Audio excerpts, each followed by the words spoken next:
So the New York Mets did not play their game on Monday as it got rained out. They will make it up as part of a single admission doubleheader on Tuesday. But this gives us some time today to discuss Francisco Lindor, who at this point in the season is playing like the best shortstop in baseball. And on today's edition of Locked On Mets, I will tell you why he's going to be worth every penny of that $341 million contract that has him as a Met for the next decade. You are Locked On Mets, your daily New York Mets podcast. Part of the Locked On Podcast Network, your team every day.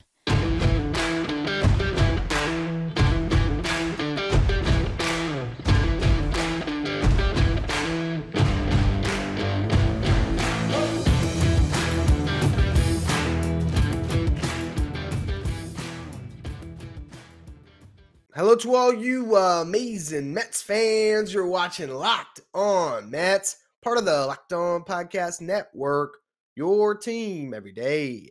I'm your host, Ryan Finkelstein. If you want to find any of my work, follow me on Twitter at Finkelstein Ryan. You can also find some of my writing at justbaseball.com, where I work as the managing editor. Today's episode is brought to you by BetOnline. BetOnline has you covered this season with more props, odds, and lines than ever before. BetOnline, where the game starts. So I wanted to spend a show at some point this week just appreciating what Francisco Lindor has done so far this season and really since June 1st last year. I was looking up stats during a game the other day. I think it was after Lindor hit the 2 home runs, and I found out that since June 1st, there's only one player or one shortstop in baseball who has hit more home runs than Francisco Lindor, and that's Fernando Tatis Jr. Now, I'm not saying that Lindor is the best shortstop in baseball. But what I'm saying is currently he's playing like it, and what you need from Lindor over the next decade to prove that that contract is worth it is for him to give you great defense, hit home runs, and be a good at-bat. And since June 1st, he has done all of that. It was 2 horrible months, but I have been trying to tell Mets fans since those 2 months passed, dating back to June 1st of last year, that this guy had started to get comfortable and he was going to break out of this and he was going to be the player that everyone expected him to be when the Mets made that trade and gave him that monster contract. So let's just start with the small sample size theater because that's always the funnest, especially when we have a hot player like Lindor.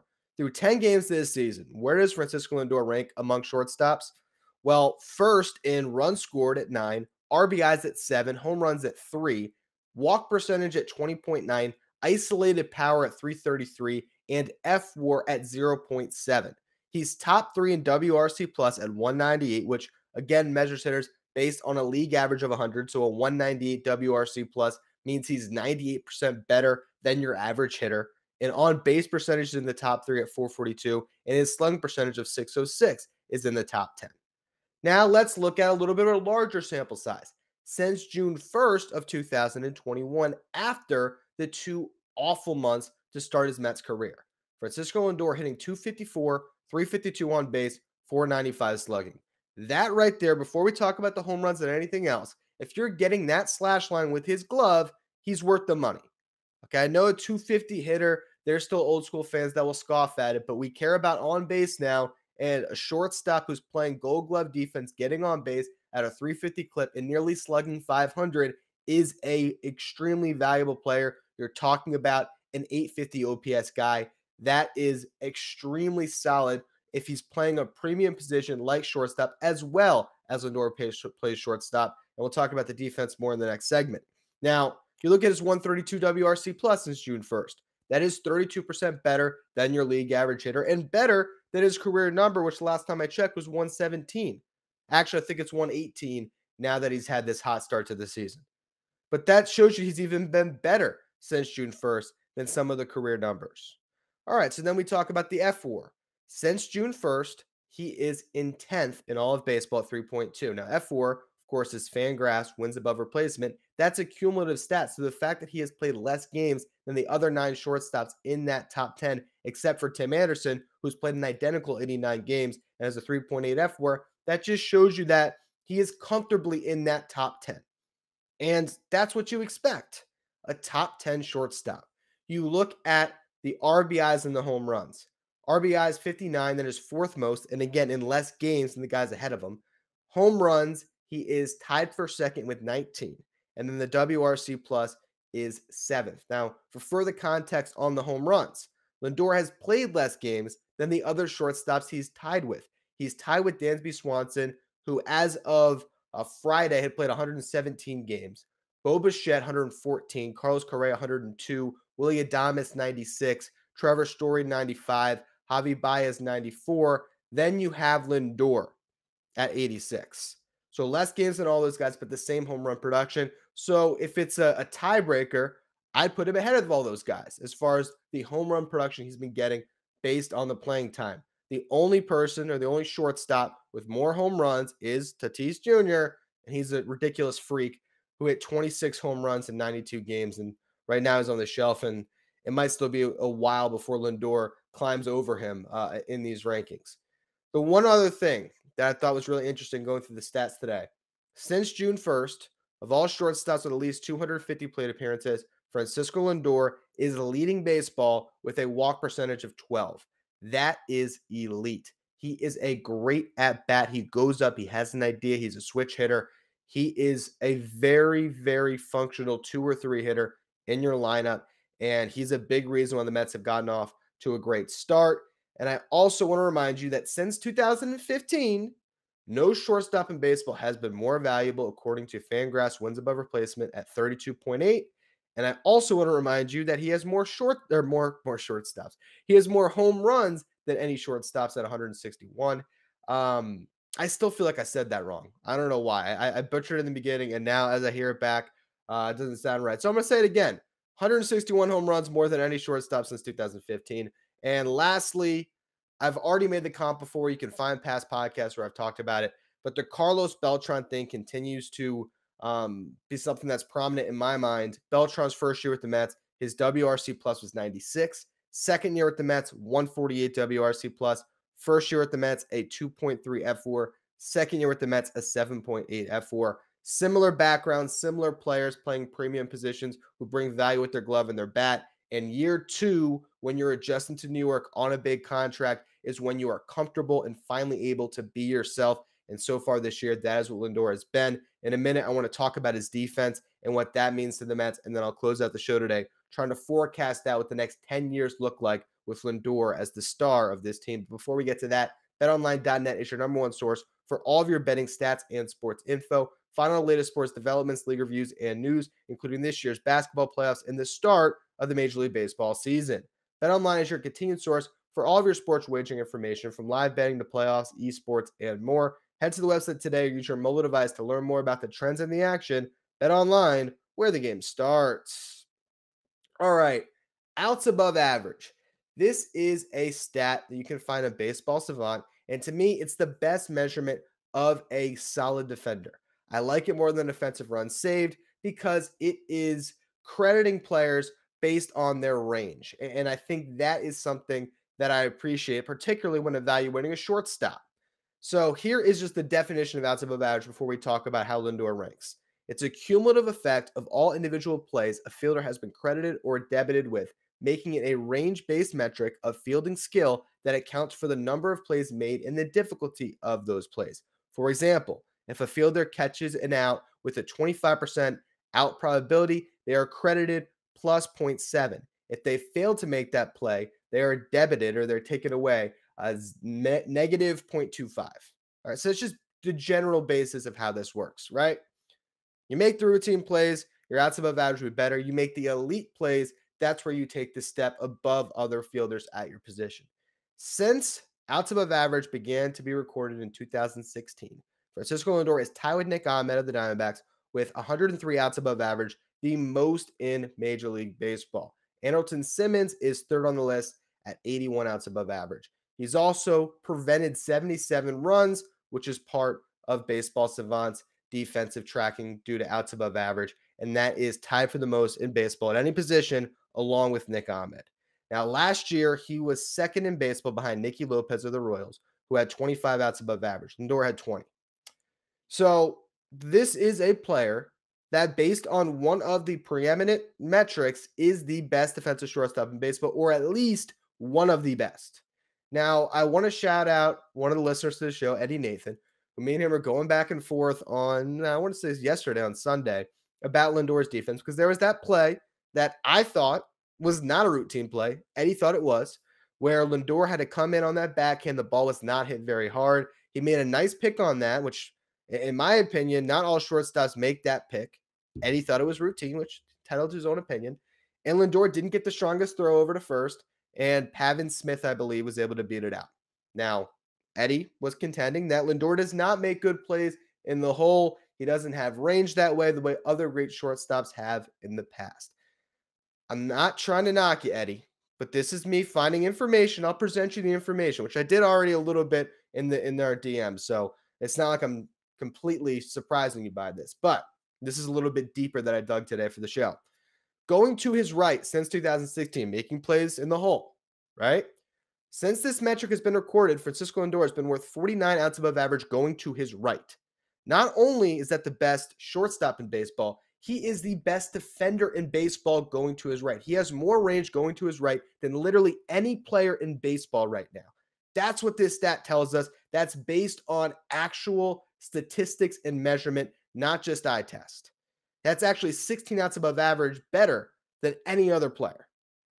Last year, he was worth 9 outs above average going to his right. Now, that was tied for second among all players. He was tied with Brandon Crawford and Kyle Farmer and Nicky Lopez, who, again, led all fielders with 25 outs above average. He was in first with 13 outs above average. So right now, Nicky Lopez, based on the stats from last year on, has been the best defensive shortstop in baseball, but Lindor has been second best. Now, to Eddie's credit, I'm going to throw Eddie a bone here. This year, Francisco Lindor has been worth -1 out above average to his right, ranking him near the bottom of the league, but extremely small sample size. And I think as this year wears on, Lindor is going to get back to where he's been throughout his career. He's going to be one of the best defensive shortstops in baseball based on these metrics. And that is the real thing you are paying for. After watching Wilmer Flores, Asdrubal Cabrera, even Ruben Tejada, all these shortstops in the past for the Mets, Jose Reyes, well past his prime to be playing shortstop. Ahmed Rosario, too. Let's not forget the years of Ahmed out there. That was not pretty. You finally have a guy that feels the position like Ray Ordonez, and I know there's Mets fans who, as soon as I mention Ordonez's name, are going to come back and say Ordonez was way better. And I was a kid, so I remember Ordonez, maybe not as fondly as some other Mets fans, but a guy that can field a position up to that type of caliber while actually giving you plus production offensively. If he can hit 30 home runs a season and be a Gold Glove contender, he's going to be worth that contract. And once again, I just want to mention, you look at the defensive metrics, best defensive shortstop in baseball since 2016. You look at the offensive numbers, most home runs of any shortstop at 161 and the highest F4 at 32.8. There's a reason he got $341 million. It was based on his resume. His resume is that good. And this year, he is playing up to, if not exceeding his resume through 10 games. It'll be hard to keep what he's doing up for the whole year. But if he can at least be closer to this and also close to the guy he was from June 1st on, the Mets are going to win a lot of games, and Lindor is going to be a big part of it.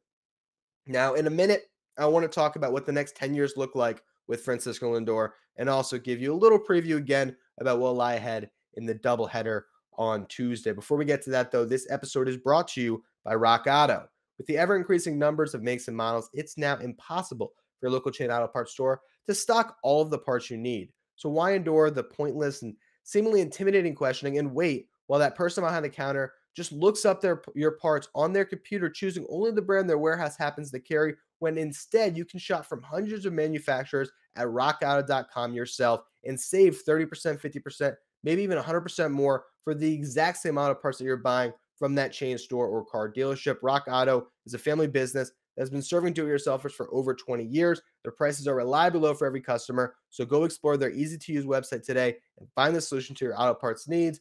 Go to rockauto.com right now, see all the parts available for your car or truck, and when you're there, write Locked On in there. How'd you hear about us box? So they know we sent you. Amazing selection, reliably low prices, all the parts your car will ever need. rockauto.com. So over the next 10 years, Francisco Lindor will make $32 million per season. That's his base salary. He also gets his signing bonus broken up, so $2.1 million of his signing bonus brings that grand total to $34.1 million every year for the next decade. He's really just starting that extension now. Let's look at the first 5 years of his career in Cleveland. If he can replicate that over the next 5 years, starting now, I think he'd take it. 2 gold gloves, 2 silver sluggers, 330 home run seasons. Health. He was always healthy and available. Last year, when he had that oblique strain, that was his first real injury of his career. So if he's that steady defensive presence at short, if he is hitting 30 home runs or more, and he can also at any given season lead the league in runs, and this year, that is where he's at as part of this offense with Lindor hitting behind him, with Lindor's good base running and speed and everything else. Good chance this year that Lindor could lead the league in runs. He also could lead shortstops in runs and RBIs. It wouldn't be shocking. That is the thing about Francisco Lindor, is that on any given season, if he's right, he could be an MVP candidate. I'm not saying I expect him to win an MVP in a Mets uniform, but would I be surprised if he was top 5 a couple of years in the voting? No, I would not be surprised, because he is a legitimate 5-tool player. There's not a lot of players that don't have holes in their game. And while at times Lindor can be a little bit ineffective offensively, he's not always the type of offensive shortstop that you see out there nowadays with the Corey Seagers of the world, or Fernando Tatis, or even at times a Trey Turner now.